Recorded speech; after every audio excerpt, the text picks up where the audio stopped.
The more stressed we are, the closer we are to already being in fight or flight, the more likely this response is going to be counter to what we need to support the organization's vision.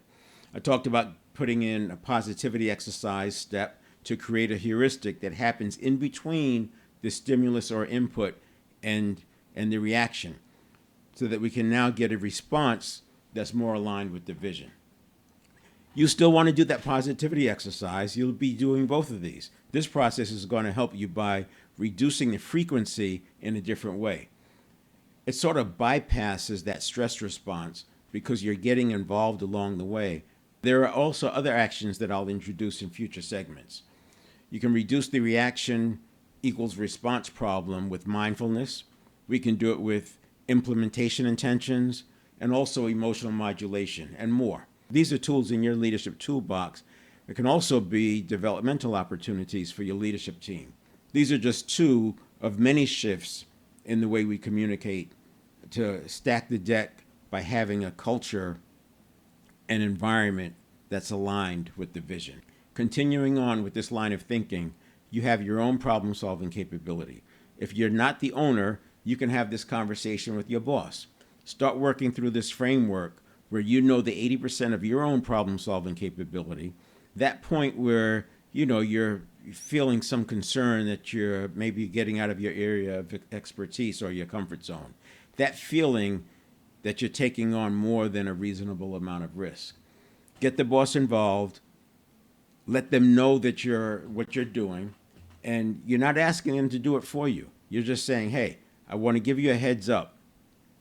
I'm working on this thing and it looks like there might be some areas that are beyond what I'm accustomed to or maybe out of my area of expertise or competence. So I want to get you involved just in case things get off the rails.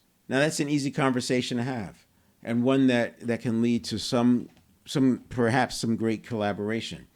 And then you move on and you do it the way you were going to do it anyway. But now as things pop up, there's already a related channel of communication open and you can get there faster. These are just two things that you can start doing right now.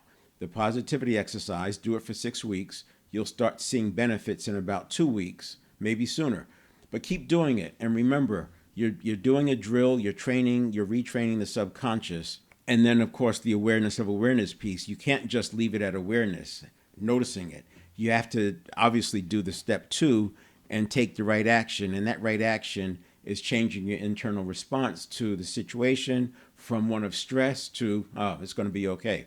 Just a normal part of the process. I encourage you to start integrating both of these ideas in your leadership. Next week, I'll continue with additional steps to reduce the likelihood that your actions are leading to dysfunction of your team. Of course, you probably don't think of it as causing dysfunction, but we're looking at things in the context of employees having intrinsic motivation, so you're not having to rely solely on extrinsic, or worse, having disconnects which lead to larger problems, including a difficult work environment.